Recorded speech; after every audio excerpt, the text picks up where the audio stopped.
بسم اللہ الرحمن الرحیم۔ روزوں کے متعلق چل رہا تھا اور الحمدللہ سب نے روزے رکھنے بھی ہیں انشاءاللہ، کیونکہ جب ہم روزے رکھتے ہیں تو پیچھے قرآن بھی ہوتا ہے، احادیث بھی ہوتی ہیں، عملی زندگی بھی سرکار کی ہوتی ہے۔ اور جس کو تو مرنے کا شوق ہے یا مرنے کا علم ہے، مرنے کی سمجھ ہے، وہ تو جلدی سے ادھر کو دوڑتا ہے، کہتا ہے یار وقت بڑا تھوڑا ہے، کچھ کر لی۔ اگر یہ بچہ دل کے ساتھ اب پڑھنا شروع کرے گا نا تو کتنے سالوں میں ایم اے کرے گا، اور پی ایچ ڈی کرنی پڑے تو کتنے دیر میں کرے گا۔ اور اگر بغیر پڑھے لکھے اپنے آپ کو پی ایچ ڈی سمجھے گا تو پھر کیا ہوگا۔ اور یہاں پر ہم سارے پڑھے لکھے بغیر پی ایچ ڈی ہیں، ہر ایک یہ سمجھتا ہے کہ جو میں سمجھ چکا ہوں نا وہ سب سے بہترین ہے، حالانکہ ایسا نہیں ہوتا۔ باہر کے مطلب کہ تھوڑا سا ادھر سے جائیں نا، کبھی کیا کہ ڈیفینس کے علاقے میں ادھر ادھر میں، تو ایک نا چارٹ لگا ہوتا ہے، اس چارٹ پہ لگا ہوتا ہے کہ فدیے کے روزے رکھوائے جائیں گے اور افطاریاں کروائی جائیں گی۔ کیا لکھا ہوتا ہے؟ فدیے کے روزے رکھوائے جائیں گے اور افطاریاں کروائی جائیں گی۔ اور یہ وہ لوگ ہوتے ہیں جنہوں نے روزہ رکھنا نہیں ہوتا، اس لیے وہ کیا کرتے ہیں، فدیہ دے دیتے ہیں۔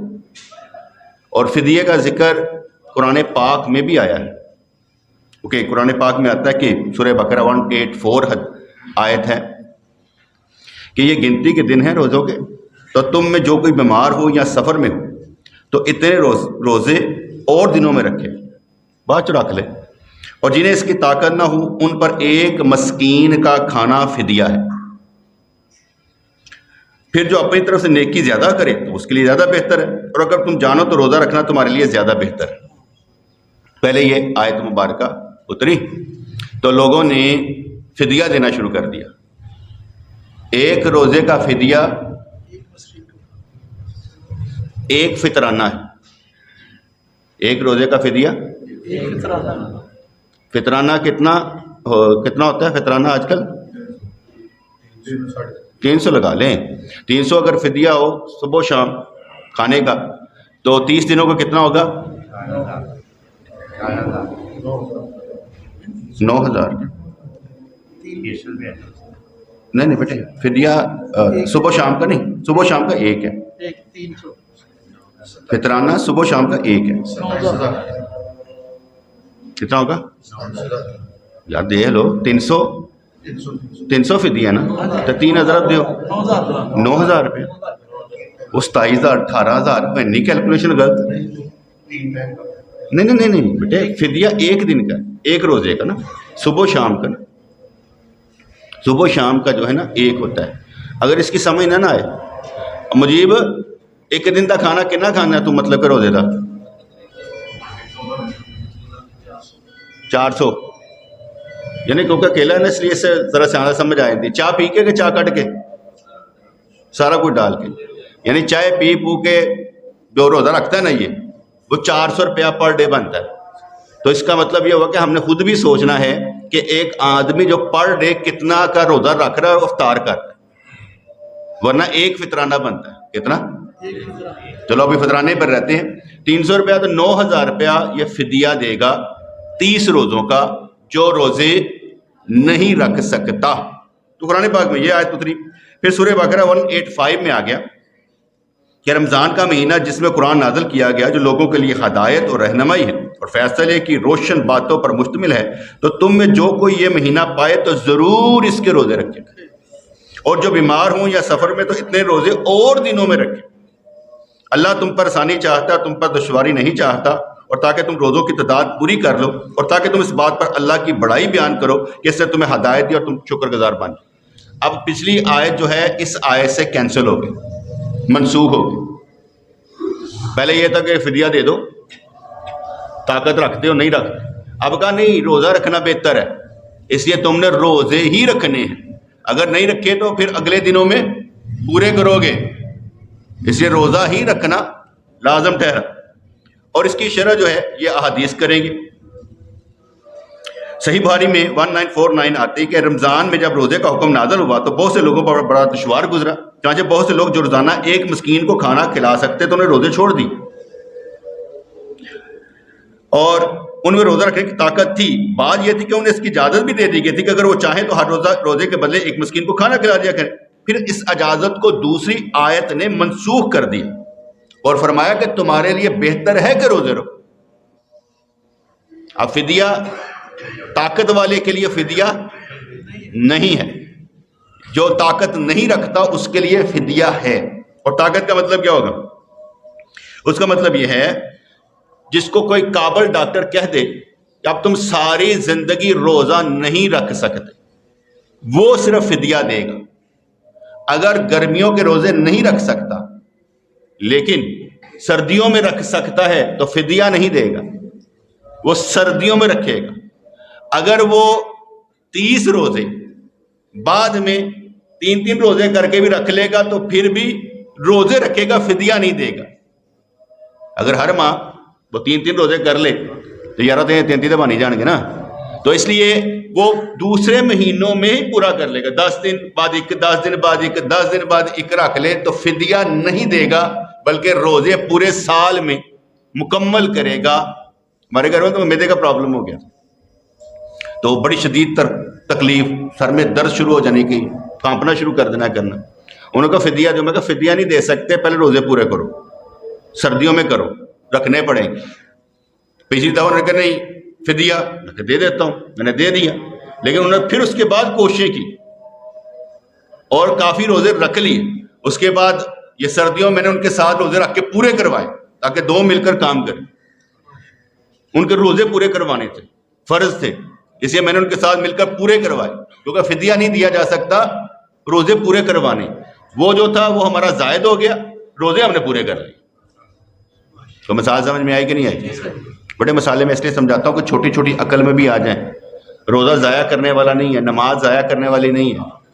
آپ جس مشکل میں پڑے آپ کو معلوم نہیں ہے. آپ تو روٹی پانی کے چکروں میں پڑے ہوئے نا, روٹی پانی کے چکر نہیں ہے, یہاں بندگی کرنے کا مسئلہ ہے. آپ کو اللہ کریم نے اپنے لیے پیدا کیا ہے کہ میرے لیے کچھ کر کے دکھاؤ, اور جو میں نے حکم دیا اس کو مان کر دکھاؤ. آپ ادھر ادھر بھاگ رہے, بھاگنے کی ضرورت نہیں ہے. کہتے ہیں ففروا الی اللہ, اللہ سے نہ بھاگو, اللہ کی طرف بھاگو. اللہ کی طرف بھاگو گے تو بہت کچھ مل جائے گا. اور ملنا, ہم نے ملنا بھی وہی لیا ہوتا ہے, روٹی. اللہ کی طرف بھاگیں گے تو روٹی مل جائے گی. بس ہماری ساری دوڑ جو ہے نا وہ روٹی کے گرد ہی گھوم رہی ہے. برکتیں, رحمتیں, روٹی روٹی روٹی روٹی روٹی کو نکال دے. ہم سمجھتے ہیں ہم غریب لوگ ہیں, سانو دیتے ہی کھ نہیں کچھ. فدیہ وہی دے گا جو بالکل روزہ نہیں رکھ سکتا, وہی. اور کتنا میں نے بتا دیا, ایک فطرانہ پر ڈے, ایک فطرانہ. یا دیکھ لے کہ خود کتنی روٹی کھاتا ہے ایک دن میں. ہم جو صبح شام سحری کر رہے ہیں وہ کتنی بنتی ہے. نمبر 2, نہیں تو کسی کو وہی ایک وقت 2 وقت کی روٹی کھلا دے, وہی فدیہ کہلائے گا کیونکہ اس نے روزہ رکھا دیا ہے. یہ عمل ہم نے کرنا ہے ان کے لیے جو روزہ نہیں رکھ سکتے. اپنے ماں باپ بہن بھائی کوئی بھی ہو, ان کی طرف سے ہم نے کام کرنا ہے تاکہ دوسرے کا بھی بھلا ہو جائے اور ان کا بھی بھلا ہو جائے. تو وہ جو چارٹ لگے ہوتے ہیں نا ڈیفینس میں, یا ادھر ادھر کے فدیہ دے روزے, وہ اس وقت ہوں گے جب وہ رکھ نہ سکتے ہوں, ورنہ فدیے کے نام پر فراڈ ہے. فدیے کے نام پر فراڈ کیا جاتا ہے, اس لیے اسی کو ذرا دھیان میں رکھنا ہے. اسی طریقے سے امام حنیفہ رحمۃ اللہ علیہ نے اس پر کیا کہتے ہیں فرض کیا کہ جب رمضان کا روزہ فرض ہے, اگر کوئی چھوڑے تو فدیہ دے گا, ایسا بندہ جو طاقت نہیں رکھتا. اسی طرح آپ نے فرمایا کہ اگر آخری وقت میں کوئی بیمار ہو جائے, بیڈ پر پڑ جائے, نماز نہ پڑھ سکتا ہو تو نماز بھی فرض ہے, تو ہر نماز کے بدلے میں ایک فطرانہ دے گا. اور 6 نمازیں بنیں گی. 5 نمازیں یہ وطر کی علیحدہ نماز, 6 نمازیں, اور 6 نمازوں کا 300 سے ضرورت دے میں کتنا بنتا ہے؟ 1800 پر ڈے دے گا تاکہ اللہ تعالیٰ اسے معاف کر دے کہ اس کی نمازیں قضا چلی گئی ہیں. اس نے روزے کے اس طرح ملا کر انہوں نے فرمایا کہ آپ روزوں کے ساتھ ساتھ اس کا بھی فدیہ دے دیں، کیونکہ جب وہاں پر قانون لگ سکتا ہے تو اس پر بھی قانون لگائیں تاکہ آپ کے فرض پورے ہو جائیں۔ اور میں نے آگے ہی بتایا ہے میرے نزدیک ایک نماز ایک حج کے برابر ہے، کیونکہ وہ بھی فرض ہے یہ بھی فرض ہے، وہ ایک دفعہ زندگی میں فرض ہے، یہ 5 وقت فرض ہے، برابری میں گھاٹا کوئی نہیں جائے، برابری میں گھاٹا کوئی نہیں کہ بندہ کبھی گھاٹا ہے۔ جیسے کوئی دوست سوال کرتا ہے، اللہ کریم نے فرمایا کہ جو بندہ ایمان اور ثواب کی نیت سے روزہ رکھے، نیت کیا ہوگی؟ جو بندہ ایمان اور ثواب کی نیت سے روزہ رکھے تو اس کے اگلے گناہ بخش دیے جائیں گے۔ جو بندہ من قام رمضان، جو قیام کرے رمضان میں، اس کے اگلے گناہ بخش دیے جائیں گے۔ جو بندہ لیلۃ القدر کی تلاش کرے ایمان اور ثواب کی نیت سے، اس کے اگلے گناہ بخش دیے جائیں گے۔ یہ گناہ بخشنے کا پتہ نہیں چلتا، کب بدل گئے کیسے بدل گئے پتہ نہیں چلتا۔ جیسے آپ وضو کرتے ہیں تو گناہ معاف ہوتے کہ نہیں ہوتے؟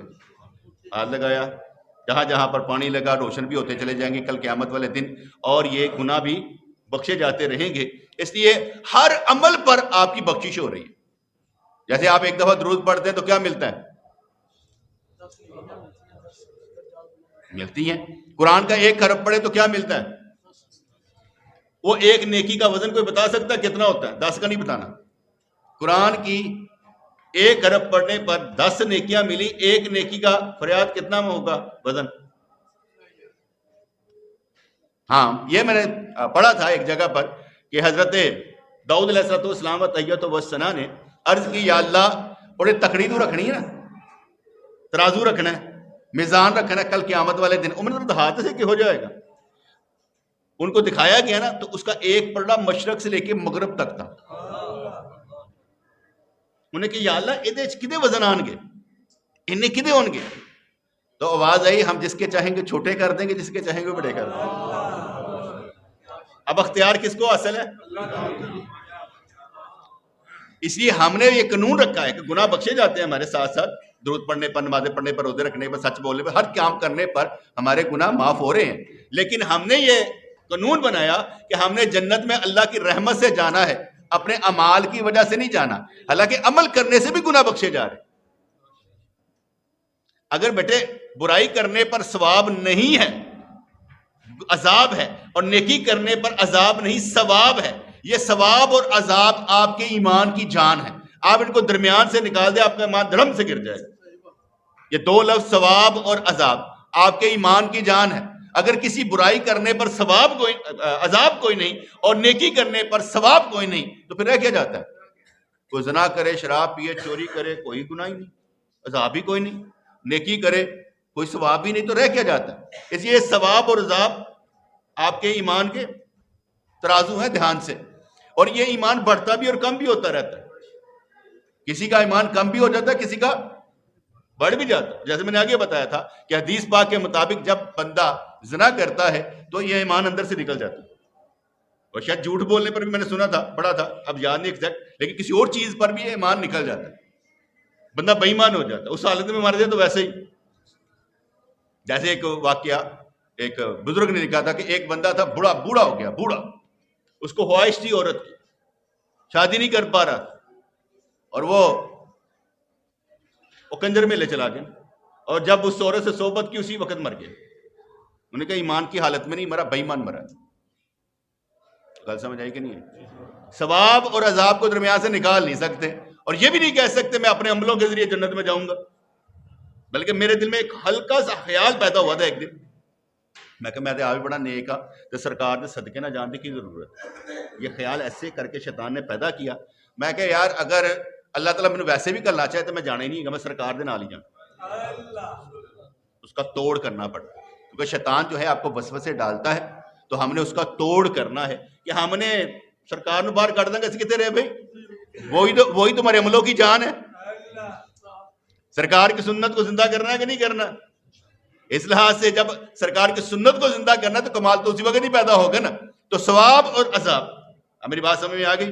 پہلے میں نے فدیے کی سمجھائی ہے کہ طاقتور آدمی فدیہ نہیں دے سکتا، جسے ڈاکٹر کہہ دے وہی دے گا، اور فدیہ کتنا ہے؟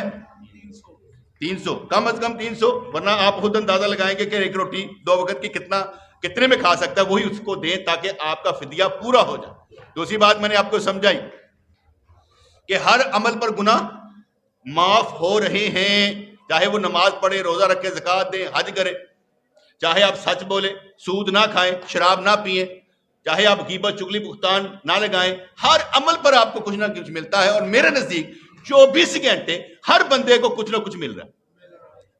24 گھنٹوں میں اگر آپ ایک وقت میں بھی کہیں میں چھوٹا سا جھوٹ بولنا تو آواز آئے گی لعنت اللہ علی الکاذبین، جھوٹوں پر اللہ کی لعنت، ایسے ہی کریں، جھوٹوں پر اللہ کی لعنت۔ اور پیچھے میں نے روزوں کا بیان کر دیا تھا، روزے کا مطلب ہے ٹھڈ کوئی نہ جائے، پورے ٹھڈ نہیں، صرف میدے چ کوئی ایسا رستے چیز نہیں ہونی چاہیے جڑے اتنے تک لے کے جائے، کہ ذرہ بھی تسی اپنے کہ کہتا شوق دے نال، سوچ دے نال اندر نہیں لے کے جا سکتے، ایک پانی کا قطرہ نہیں لے کے جا سکتے، ایک چھوٹی جی گولی کر کے اندر نہیں لے کے جا سکتے، کیونکہ روزہ ٹوٹ جائے گا۔ اس لیے روزہ نہیں ٹوٹتا، ایمان ٹوٹ جاتا ہے بیٹے۔ لوگ روزہ رکھتے ہی نہیں ہے، میرا خیال ہے کہ جب پانڈی لوگ قسم کے ہوتے ہیں وہ تو روزہ رکھتے ہی نہیں ہے، یہ جو اٹھاتے نا مصری شاہ میں ادھر ادھر، وہ تو نہیں روزہ رکھتے، ان کا شوق ہی نہیں ہوتا روزہ رکھنے کا، ان کو شاید اللہ تعالیٰ سے کوئی دلچسپی نہیں ہے، یا ہم نے دلوائی نہیں ہے، ہم نے دلوائی نہیں ہے۔ یہ جو جسم ہے پورے کا پورا، یہ اللہ کی ہم کہتے ہیں سپر کمپیوٹر ہوتا ہے نا، سپر کمپیوٹر، وہ سارے کمپیوٹروں سے نا بندے ہوتے ہیں، آپ سارے اللہ سے ہی بندے ہوئے ہیں، یہ ساری کٹ پتلیاں نا اس سے ہی بندی ہوئی ہیں، اس کے بغیر کچھ نہیں ہے، چلانے والا بھی وہی ہے، آپ کو سوچ دینے والا بھی وہی ہے، ورنہ اپنے ایمان سے بتائیں، اپنے ایمان سے بتائیں یہ سوچ آتی کدھر سے جاتی کدھر سے؟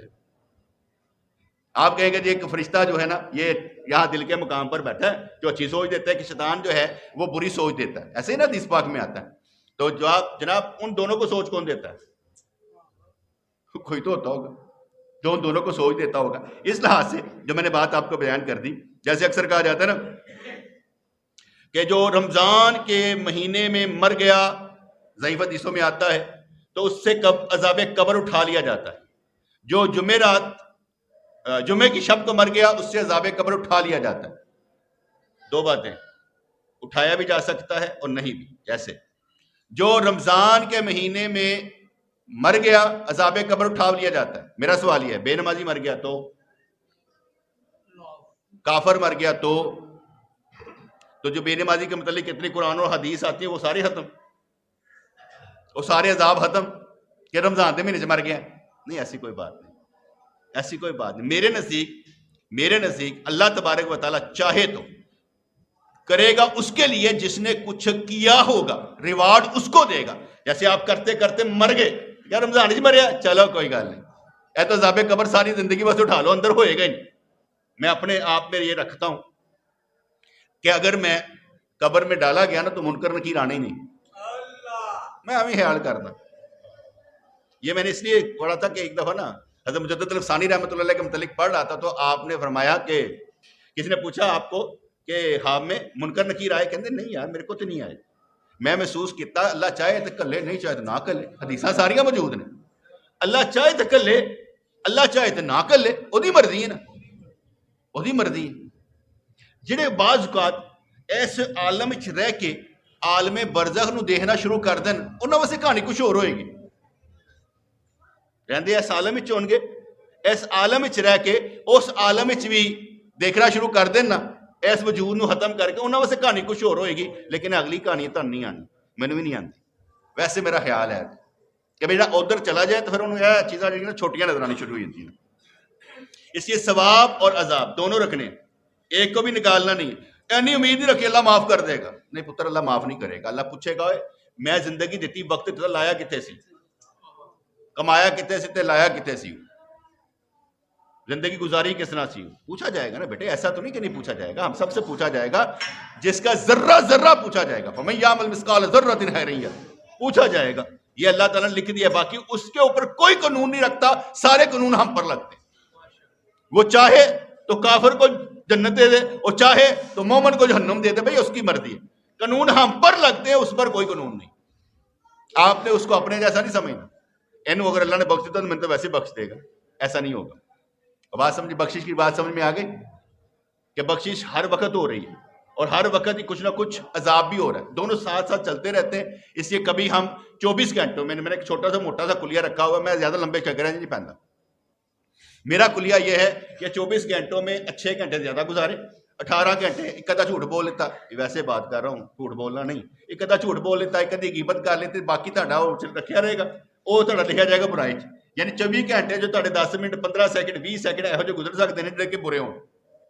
تو گل سمجھ آئی کہ نہیں آئی؟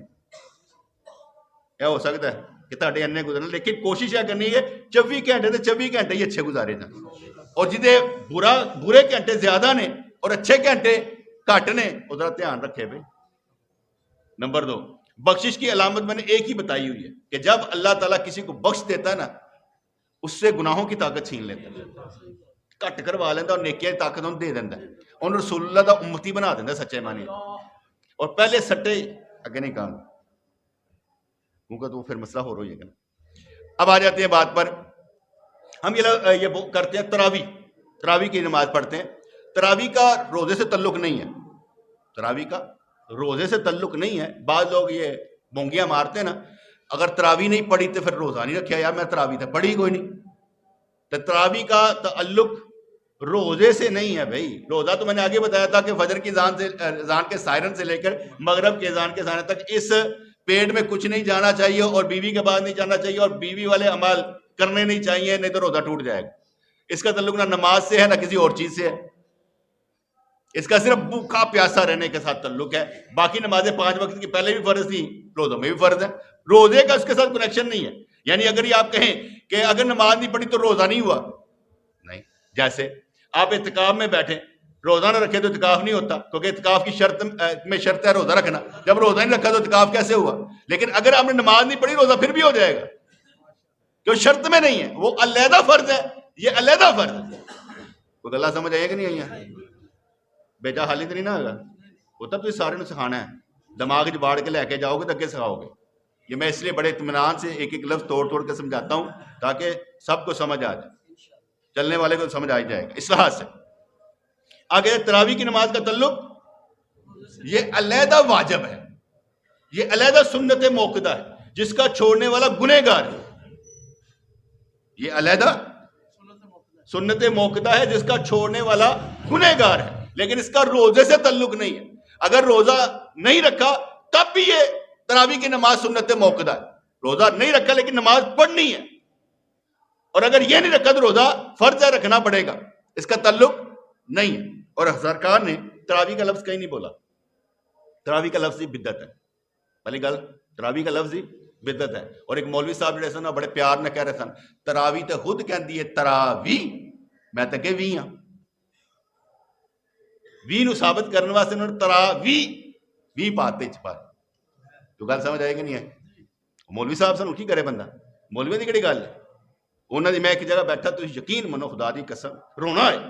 ایک ایسے نا مولوی صاحب عالم نہیں ہوئے گا، جاہل ہی ہوئے گا.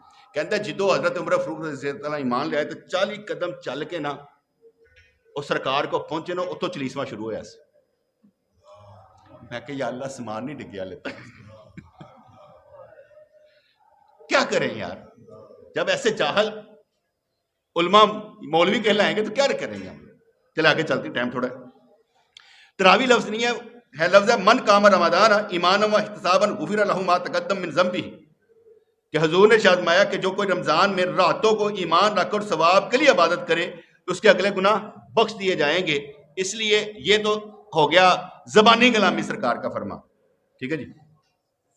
حضور علیہ الصلوۃ والسلام نے رمضان کی راتوں میں قیام کیا. جب حضور پر قرآن اترا یا ایھا المزمل قم اللیل، سرکار ساری رات جاگتے تھے، اور اگلے کافر کہتے تھے سیاپے نے پایا رب نے، ساری رات جاگتا ہے. گل سمجھ آئی نا؟ قم اللیل الا قلیلا نصفہ، پھر کہا کہ ادھی رات کر لے. وہ تھوڑا نہیں تھا، ایویں نہیں وہ سجیاں رہندی سے لتاں، ایویں نہیں ہڈیاں پاٹ دیاں سن. ان کو حکم تھا کہ ساری رات قیام کرنا ہے، نہیں تو ادھی رات تے قیام کرنا. پھر جب قرآن پر اترا کہ جنہ تسی قرآن آسانی نہ پڑھ سکتے انہاں قیام کر لو، پھر آسانیاں پیدا ہوئی تھی. تو گل سمجھ آئی کہ نہیں ہے؟ تو یہاں پر ایمان و ثواب کی نیت سے قیام کرنے کو کہا گیا ہے. قیام کرنے کو، تراویح لفظ نہیں ہے، قیام کرنے کو کہا گیا ہے. ثواب کی نیت سے قیام کرنے کی ترغیب تھی، اس لیے ہر ایک صحابی اپنی طاقت کے مطابق قیام کرتا تھا. تراویح کی کوئی جماعت نہیں ہوتی تھی، اور نہ ہی سرکار نے من کامہ رمضان کو تراویح کہا تھا. اس لیے جو کہتے ہیں نا اطیع اللہ و اطیع الرسول، اللہ اور اس کے رسول نے جو فرمایا، تو وہاں میں تراویح نہیں آیا، وہاں پر لفظ تراویح نہیں آیا. اس لیے وہ بھی جو تراویح لفظ رکھتا ہے وہ کیا ہے؟ بدعتی. ایسے رکھ لینے نا، ایسے کہنے ہر عمل کا نہ رکھنا سنت ہے، ٹھیک ہے نا، لیکن وہ کہتے ہیں تراویح. چلے آگے چلتے ہیں. صحیح بخاری 2012 اور ابو داؤد 1370 تھی. سیدہ عائشہ نے فرماتی ہے کہ ایک رات رسول اللہ صلی اللہ علیہ وسلم نصف شب کے وقت باہر تشریف لائے اور مسجد میں نماز پڑھنے لگے. نصف شب، آدھی رات کے وقت 12 بجے تشریف لے آئے، نماز پڑھنے لگے، اور بہت سے لوگوں نے آپ کے پیچھے نماز پڑھی. صبح کے وقت صحابہ نے دوسرے صحابہ سے کال کی تھی، یار سرکار نے نماز کرائی. چنانچہ مسجد میں حاضرین کی تعداد بڑھ گئی اور رسول اللہ تشریف لائے اور آپ نے نماز پڑھائی. کثیر تعداد میں لوگوں نے آپ کے پیچھے نماز پڑھی. جب چوتھی رات آئی تو نمازی مسجد میں سما رہے تھے، یہاں تک کہ آپ صبح کی نماز کے لیے باہر تشریف لائے. جماعت نماز فجر پڑھ چکے لوگوں کی جانب متوجہ ہو کر شہادت توحید اور رسالت کے بعد فرمایا، اما بعد میں سمجھتا تھا کہ تم سوچ رہے ہو کہ میں آؤں گا اور نماز پڑھاؤں گا، لیکن میں آیا اس لیے نہیں کہ اگر میں آ جاتا تو تمہارے اوپر یہ نماز فرض کر دی جاتی، اس لیے میں نہیں آیا. اب یہاں پر بھی ایک بات ہے بیٹا یاد رکھیے گا، حضور علیہ الصلوۃ والسلام و تحیت و ثنا کیا کہتے ہیں، رمضان کی راتوں میں صرف یہ تراویح نہیں، ساری ساری رات ہی جاگتے رہتے تھے، قیام کیا کرتے تھے. جیسے آپ کو معلوم ہوگا کہ رمضان میں حضور علیہ الصلوۃ والسلام جبرائیل علیہ السلام پورا قرآن دور کیا کرتے تھے، اس لیے یہ راتوں کا جاگنا تھوڑا نہیں تھا. ہم تو بڑے سستے میں چھوٹے ہوئے ہیں نا، ہم تو چھوٹی چھوٹی صورتیں پڑھ کے غائب ہو جا رہے ہیں نا. بیٹے یہ ہم تراویح کا مذاق اڑا رہے ہیں، واقعی یقین مانیں ہم تراویح کا مذاق اڑا رہے ہیں. ایک تو پڑھتے ہی نہیں نا ماشاءاللہ، ہم تو تراویح کا مذاق اڑا رہے ہیں. فٹافٹ چلو جی چلیے. وہ بات تھی کہ تہاڈا انجر پنجر ہلے، وہ ڈرتے ہوئے. چلو آگے چلتے ہیں. دوسرا آتا ہے یہ انفرادی قیام تھا. حضور علیہ الصلوۃ والسلام و تحیت و ثنا کے بعد حضرت عمر فاروق کا زمانہ آ گیا. صحیح بخاری 2010 میں آتا ہے کہ حضرت عبد الرحمن بن عبد القاری فرماتے ہیں کہ میں سیدنا عمر فاروق کے ساتھ رمضان المبارک کی ایک رات مسجد کی طرف نکلا تو لوگ علیحدہ نماز پڑھتے پھر اپنے اپنے نفل پڑھی جاتے پھر. کوئی تنہا نماز پڑھ رہا تھا، کوئی ایک گروہ کسی امام کی پیروی میں نماز پڑھ رہا تھا، سارے جو مرضی تھا آزاد تھا. سیدنا عمر نے فرمایا کہ یار کچھ چنگا نہیں لگتا، میں نے کاری کے پیچھے کٹھا نہ کرتا. انہوں نے حضرت ابی بن کعب کو بلایا اور کہا ہوں تو ساریاں دی ہے نا جماعت کروانی. اور حضرت عمر رضی اللہ تعالیٰ نے دیکھا کہ سارے کوئی نماز پڑھتے پہ کوئی ادھر ادھر نہیں پڑھتا. میں کیا کتنی اچھی بدعت ہے، لفظ کیا بولا، کتنی اچھی طریقہ، مطلب کہ اچھا ہے. اس لیے حضرت عمر فاروق رضی اللہ تعالیٰ نے یہ شروع کروا دیا. ٹھیک ہے جی. صحیح بخاری 2013 میں آتا ہے ایک صحابی نے سیدہ عائشہ سے پوچھا کہ رمضان مبارک میں حضور کی نماز کی کیفیت کیا ہوتی تھی، تو آپ نے انہیں فرمایا کہ آپ رمضان اور غیر رمضان میں 11 رکعت سے زیادہ نہیں پڑھتے تھے. اب لوگوں نے یہاں سے نکالا کہ 11 کا مطلب 8 جمع 3، ایسا ہی ہے. اہل حدیث حضرات جو صحیح بخاری کا حوالہ دے کر تراویح کی 8 رکعتیں ثابت کرتے ہیں وہ غور کریں کہ یہ روایت امام بخاری نے صرف کتاب صلاۃ التراویح میں نہیں لائے، کیونکہ تراویح تو پڑھے ہے ہی نہیں تھی، سرکار نے پڑھی کبھی نہیں تھی. ٹھیک ہے. یہ جو حدیث تھی نا یہ تھی تہجد کے باب میں، یہ تھی تہجد کے باب میں. جو تو احادیث اور محدثین کو سمجھتے، کتاب اور باب کو سمجھتے ہیں نا، حضرت کیا کہتے ہیں امام بخاری کے پاس تراویح کے باب میں کوئی حدیث ہی نہیں تھی. تراویح کے باب میں سرکار کی کوئی حدیث تھی ہی نہیں. انہوں نے وہ تہجد والی حدیث اٹھائی اور یہاں پر لگا دی. وہی حدیث تہجد کے باب میں، وہی ادھر آ گئی. حالانکہ اس سے مراد تراویح نہیں تھا، تہجد تھی. اور سرکار کو میں نے آگے بتایا وہ ساری ساری رات قیام کرتے تھے. ٹھیک ہے جی. آگے چلتے ہیں. سیدہ عائشہ سے سوال کیا گیا کہ رمضان المبارک میں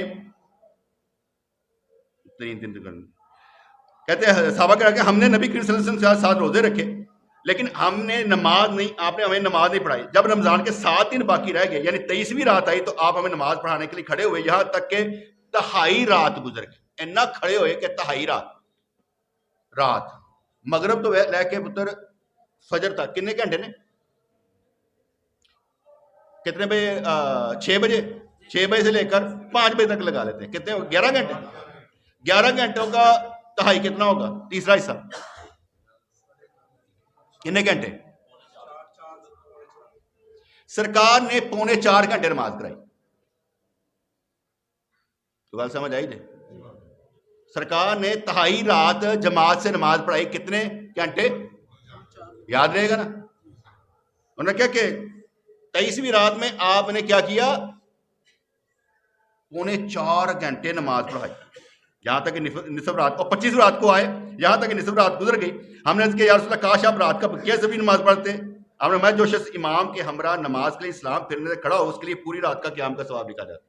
میں عام بندیاں نے کہنا عشاء باجماعت پڑھ لیا کرو، فجر باجماعت پڑھ لیا کرو، لیلۃ القدر چ بھی حصہ مل جائے گا، ساری رات کا عبادت کا ثواب بھی مل جائے گا۔ لیکن عشاء اور فجر باجماعت، گھر میں نہیں، باجماعت پڑھا کرو، تمہارے لیلۃ القدر میں سے بھی حصہ مل جائے گا، باقی معاملات بھی آسان ہو جائیں گے، لیکن ہم کوشش نہیں کرتے۔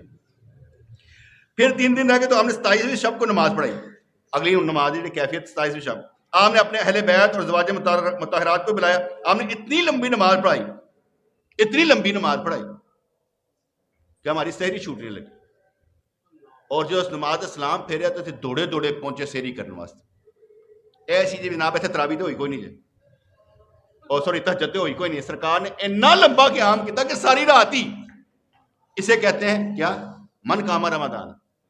اسی جو کردے پہ نا 1 گھنٹے دے اندر اندر مذاق کردے پہ ہیں پتر، اصل میں کھڑا ہونے کا مطلب یہ تھا کہ کھڑا رہنا ہے، من کاما رمضان، قیام کرنا ہے رات کو بیٹے۔ جیسے ایک مثال دیتے ہیں، آپ روزہ جو رکھتے ہیں کہاں سے لے کر کہاں تک رکھتے ہیں؟ صبح کے سائرن سے لے کر آگے تک، مغرب کے سائرن تک۔ تو تراویح ہو رہے من کاما رمضان جو رات کو قیام کرے گا، کنا رات کی نہیں لمبی ہوتی ہے، تو سمجھائی دے کہ نہیں آئی؟ ہم مذاق کر رہے ہیں تراویح کے نام، وہ تو پڑھتے ہی نہیں نا لوگ، انج کر کے 2-4 دن چھٹا لگے گا، اور تو بعد انج کر کے دوڑ لان گے، گیند توڑ دی مارو تو واپس جلدی نہ آ جاتی، ساڈا بھی یہی حال۔ اسی ایک دن توبہ کر لیں انشاءاللہ اس رمضان تو نمازاں شروع کر دینی ہے، 2 دن پڑھ کے پھر کہتا اگلے رمضان تو شروع کرنا۔ ایمان ناز دی کیفیت کوئی نہیں ساڈے اندر ہے، اسی رب نہ فراڈ کرتے ہیں، رب نہ مذاق کرتے ہیں، اسی اپنے آپ نہ دھوکھا دے رہے ہیں جنہیں سانوں پوچھا ہی نہیں جانا، ہمیں احساس ہی نہیں ہے کہ ہمیں پوچھا بھی جائے گا۔ ابھی کہتے ہیں یار کوئی گل نہیں، فرض پورے کیتے پھر کہڑی کرنا، رب معاف کر دے گا۔ اور میں اکثر کہا کرتا ہوں اس بات کو کہ یاد رکھیے گا، اللہ روٹی دیتا ہے، اللہ رزق دیتا ہے، اور اللہ بخشش بھی دیتا ہے۔ روٹی گھر بیٹھے دیتا ہے، بخشش گھر بیٹھے دیتا ہے۔ اگر اللہ گھر بیٹھے کو بخش دیتا ہے نا، گھر بیٹھے کو بخش دیتا ہے، گھر بیٹھے روٹی کھاؤ، میں مان جاواں گا تڑا ایمان مکمل ہے اللہ دے اوتے۔ اگر کام کے لیے محنت کرنی پڑتی ہے، کام کے لیے محنت کرنی پڑتی ہے، بخشش کے لیے پھر محنت کرنی پڑے گی بیٹے، ایسے نہ سمجھے، مذاق نہ کریں، رب نے دوگلا نہ بناؤ نا۔ ایک سائڈ واسطے تسی کہتا بخش دے گا، وہی رازق ہے، رزق بھی دے گا، لیکن محنت کنی کر دے، ٹینشنیں لیتی ہیں تو ساری، اس کے لیے اتنی ٹینشن ہے۔ اور یہاں پر معاملہ کیا ہے، مسئلہ کیا ہے؟ نہیں بیٹا جھوٹ بول رہے، اپنے آپ سے دھوکھا کر رہے۔ یہ زندگی ملی اسی کے لیے ہے، بیوی بچے پالن واسطے نہیں ملی، بیوی بچے تو اس لیے تھے کہ آپ نے اپنے بچوں کو ایمان دینا ہے۔ شادی کرنے کا مقصد کیا، مزے لینا؟ کس پاگل نے کہا ہے، کس پاگل نے کہا کہ شادی کا مطلب مزے لینا؟ اور بھائی شادی کا مطلب کیا ہے؟ اپنا ایمان بچانا، دوسرے کو ایمان دینا، جو نسل پیدا ہوگی اس کو سرکار کا امتی بنانا۔ لوگوں کی وجہ سے بچے نہیں پیدا کیے جاتے کہ لوگ کیا کہیں گے، پیدا اس لیے کیے جاتے ہیں کہ ہم نے ان کو ایمان دینا ہے، ایمان ہوگا تو آگے ٹرانسفر کریں گے نا، اگر نہیں ہوگا تو جائیں گے کہاں پر؟ اس لیے میں نے آگے کہا تھا کہ تراویح کا لفظ بیٹے نہیں ہے، یہ نہیں آیا، یہ بات کی جاتی ہے۔ حضور کے دور میں یہ لفظ نہیں تھا، جیسے ہم کہتے ہیں نا کہ کل چیلم تیجا دسواں، یہ سارے نام بعد میں دیے گئے، اصالِ ثواب کے انداز بعد میں بنائے گئے، حالانکہ صرف اصالِ ثواب ایک چیز کا نام ہے میرے نزدیک، خدا کی قسم ایک چیز کا نام ہے میرے نزدیک۔ ہاتھ اٹھا کر دعا کرو اپنے ماں باپ کے، اگر اتنا بھی کمینیوں نہیں نہ کر سکتے کی کر سکتے ہو تو بس مولوی بلانا ہوتا جی، اپنے ماں باپ کی قبر پر بھی کھڑے ہو کر مولوی کو کہیں گے دعا کر، کیوں نہیں کرتے تم؟ الفاظ نہیں ملتے، اینا نہیں کہہ سکتے یا اللہ نے بخش دے۔ وہ ختم کا سیٹ پیٹرن ہم نے رکھا ہوا ہے، چلو جی ایک دفعہ عالم جی پڑھو، 3 دفعہ سورہ لاز پڑھو، مولوی صاحب پڑھو، اور شروع کر کے لام میم تو پھر کر کے اگے تو لے کے تھلے تک آگے کر کے چلو جی انہوں کریے۔ کیا ثواب کا طریقہ کار گیا، مذاق کرتے ہم نے، مذاق کیا ہوا ہے۔ میرے نزدیک اصالِ ثواب کا ایک ہی طریقہ، کیا؟ ہاتھ اٹھا کر، باقی کیا طریقہ کار ہے میں بتا دیتا ہوں، بڑا آسان۔ ہم سارے کے سارے اپنے ماں باپ کے لیے صدقہ جاریہ ہیں. کیا ہیں؟ میں اگر کوئی نیک یہاں بیٹھا میں بیٹھا ہوں, میں درس دے رہا ہوں, علم بیان کر رہا ہوں, میرے ماں باپ کو آٹومیٹک میری مل رہا ہے, ثواب مل رہا ہے, میرے استادوں کو مل رہا ہے, میری اولادوں کو بھی مل رہا ہے, جو مجھ سے نسبت رکھتا ہے اس کو ملتا جا رہا ہے. پکی بات ہے, میں صدقہ جاریہ ہوں. حضور نے فرمایا نا, ایسی اولاد چھوڑ کر جاؤ جو نیک ہو تو وہ تمہارے لیے صدقہ جاریہ ہے. تو آپ سارے صدقہ جاریہ ہیں, بس باقی دعا ہی کرنی رہ جاتی ہے. اگر آپ صدقہ جاریہ نہیں ہے تو پھر پتر وہی ختم درودہ دے آئیو, سیٹ پیٹرن دے آئیو. وہ بھی دھوکھا دینے واسطے نا ماں بخشی جائے گی, پیو بخشیا جائے گا. تو نہیں بخشوانا, تو نہیں ٹھیک ہونا. کچھ پیڑ پئی کہ نہیں پئی, کیسر نہیں ہوتا, اتنے کان تے پہنتی لال بھی نہیں ہوتا, سمجھ بھی نہیں نہ آتا کہ میری کہڑی گل لگی. یقین مانے میری ماں فوت ہوئی تھی نا, تو میں نے کہا تھا, میں کہا آج تو بعد یا اللہ میرے جننے بھی نیک عمال کرا نا سارے دے سارے میری ماں نے سالے سواب. میری زندگی کا مقصد ہی کوئی نہیں ہے. پھر آگے بعد میں جا کے جب اور مزید سمجھ آئی تو سمجھ آئی کہ نہیں, اپنے سارے عمال حضور علیہ الصلوۃ والسلام کے ہر زندہ امتی اور جو دنیا سے چلا گیا اس کو, جو آنے والے سب کو سالے ثواب کرو, کوئی فرق نہیں پڑتا, زیادہ کرو. جس کا سینہ بڑا ہو جائے گا, جس کی سوچ بڑی ہے, جو وہ بڑا کام کرے گا. اس لیے تراویح کا لفظ قرآن و حدیث میں موجود نہیں. تراویح تربیہ کی جمع اور تربیہ 4 رکعت کے بعد ایک دفعہ آرام کرنے کو کہتے ہیں. اور اگر حضور علیہ الصلوۃ والسلام کا عمل 8 رکعت کا تھا تو تراویح کا اطلاق 8 پر نہیں ہوتا, 12 پر ہوتا ہے. اس لیے تراویح کا لفظ بولا ہی نہیں جاتا. اس لیے اللہ اور اس کے رسول کی اطاعت اہل حدیث نہیں کرتے, کیونکہ تراویح کا لفظ بدعت ہے. قرآن سے ثابت ہی نہیں ہوتا کہ تراویح جو ہے, تراویح میں جماعت شرط ہے, کہیں سے ثابت کر دیں. جماعت ہے ہی نہیں, اہل حدیث پڑھ ہی نہیں سکتے. یہ تو عمر فاروق رضی اللہ تعالیٰ کی بدعت ہے. کس کی بدعت ہے؟ حضور نے تو نہیں فرمایا. حضور نے اور اللہ کسی حدیث کو نہ صحیح کہا نہ ضعیف اور صحیح کی کسی امتی نے کہا ہے تو اس کو یہ کہنا کہ سرکار نے فرمایا صحیح نہیں ہو سکتا. ایسے صحیح تے عمل کرنا یا ضعیف تے عمل کرنا دا مطلب ہے تسی کسی ایک دی گل مانتے پے, جے مانتے پے اس پیو دا نام دس. 8 رکعت تراویح اور 1 وتر با جماعت پورا مہینہ شاہ کے بعد فوراً مسجد میں نماز ادا کرنا نبی پاک سے ثابت ہی نہیں ہے. اس لیے پڑھ رہے ہیں, غلط پڑھ رہے ہیں. نبی سے ثابت کیا جائے. باقی میں کافی لمبا چوڑا ہے, بات ختم کر دیتے ہیں. تراویح لفظ کہیں نہیں ہے. من قام رمضان, جس نے قیام کیا, اور کنا قیام کرنا جے پتر بڑا لمبا قیام کرنا. تاڑیاں جنہیں کا اڈیاں نہ پاٹن تسی سکون نہیں لینا, پھر کہیں گے حق. حضور علیہ السلام اڈیاں پاٹیاں سن, حضرت عائشہ صدیقہ طیبہ طاہرہ رضی اللہ عنہ نے کہا سرکار انہاں کا تو کر دے پیو, اللہ تعالیٰ نے تاڑے صدقے نے دوسرے نے معاف کرنا ہے, تو انہاں کا تو کر دے پیو. سرکار نے فرمایا افلا کون عبدن شکورا, کیا میں اللہ کا شکر گزار بندہ نہ بنوں. یہ ہوگا شکر گزاری کہ جس کے پاس نعمتیں زیادہ وہ سجدے زیادہ کر رہے. جس کے پاس نعمتیں زیادہ وہ 4 شادیاں نہیں کرتا پیا کہ میرے کو نعمتوں زیادہ آگے میں 2-4 شادیاں اور کرتا لا. جس پر نعمتیں زیادہ وہ عبادت زیادہ کر رہے. ہم لوگ جو ہے نا, جب نعمتیں زیادہ آتی ہیں تو عبادت بھی بھول جاتی ہے. ہمارے ایک رشتے دار تھے تو بڑی غریبی میں بڑی نمازیں پڑھتے تھے. جب غریبی میں نمازیں پڑھتے تھے تو اچانک امیری آ گئی تو نمازیں چھوٹ گئیں. ایسی چھوٹی کہ نمازیں بند ہو گئیں. پھر ان کا بیٹا آگ میں جل کے مر گیا. پھر جب آگ میں جل کے مرا نا تو پھر نمازیں پڑھنی شروع کر دی. کہتے یار پہلا جھٹکا لگا تو کنے سدھے ہو گئے ہیں. پہلے سمجھ نہیں آتی پی سی کہ پیسہ آ رہا سی کیا نماز ہی فرض نہیں رہی یار ساڈے تے. ہن پتر چل کے مر گیا, دوبارہ سوچ آ گئی اے مر سکتا ہے, ختم ہو گئی کہانی ساڈی. جنہاں نوں اسی پالدے ہیں پتر ساڈے کے پلدے پے, سانوں ہوندا سی مر جائیے, اے نہیں. میرا ایک دوست تھا تو میں اس کی بیوی کے جنازے پر گیا. وہ 3 بہن بھائی تھے, بیوی اور 2 بھائی تھے. ایک پہلے مر گیا تھا, بیوی مر گئی, بیوی کے 2 بھائی تھے سمجھ لیجیے. بیوی مری اور اس کا بھائی مر گیا, ایک رہ گیا تھا. اس کا جو بیوی کا باپ تھا نا, سسر اس کا, وہ ایسے کر کے نا ٹیک لگائے پڑے. کہتا جنازہ میں انہوں نے میرا پڑھنا سی, پڑھنا مینوں پی رہا یار. کتنی تکلیف ہوگی کہ ماں باپ کو اس کے سامنے اس کے بچوں کے لاشیں اٹھ رہے ہیں. اپنا مر جانا بیٹا کچھ نہیں ہوتا. جب جوان اولاد فوت ہوتی نا, اپنے اولادوں کی لاشیں نہیں دیکھی جاتی. جینے کا مقصد ہی ختم ہو جاتا. کہتا ہے اتنا پیسہ اتنا سرمایہ میں نے ان پر لگایا, ختم ہو گیا. آپ جتنی انکم کماتے ہیں بچوں کو اسکولوں میں بھیج کر لگاتے نہیں, اور بچہ نہ پڑھے تو آپ لاکھوں روپے اس پہ ضائع کر رہے ہیں. کیا ملا؟ کچھ بھی نہیں. ہمارا اسکول سسٹم ہی خراب, ہمارے سارے سسٹم ہی خراب ہیں. اگر آپ ایمان دینے والے ہوتے تو ان کو ایمان دیتے. میں نے ایک دوست کو سمجھایا, میں کہا پیسہ ہے نا بیٹے, اولادوں کو نماز پر لگاؤ. ان کو کہو میں تمہیں گفٹ دوں گا, نمازوں پر کے لیے دوں گا. صرف روٹیاں اس لیے نہیں کھلانی میں نے تم لوگوں کو کہ تم جو میری اولاد ہو، اس لیے کھلانی ہے کہ تمہیں نمازی بنانا، کھلاؤ۔ میں کہ بیوی کے لیے اگر تم کر سکتے ہو، میں کہ شیف رکھ دو، سارے کام کرو، اسے کہ صرف نمازیں چاہیے مجھے، کھانا نہیں چاہیے مجھے۔ اگر کر سکتے پیسہ اچھا لگائیں اور دوسروں کو نمازی بنائیں۔ اور میری کوشش یہی ہوتی ہے کہ میں جس پر لگاؤں اسے اسلام کا فائدہ اور مسلمان کا فائدہ ہو، میرا پیسہ ضائع نہ ہو۔ یہ نہیں ہے کہ میں کسی بیوہ کو دے دوں، بڑا تصویر لو آگا جناب دیکھیں میں دیتا ہے، نمازی تو بنی نہیں ہے۔ مسئلہ کس کا؟ نمازی کا، لگانا کس پر ہے؟ اسلام پر، مسلمان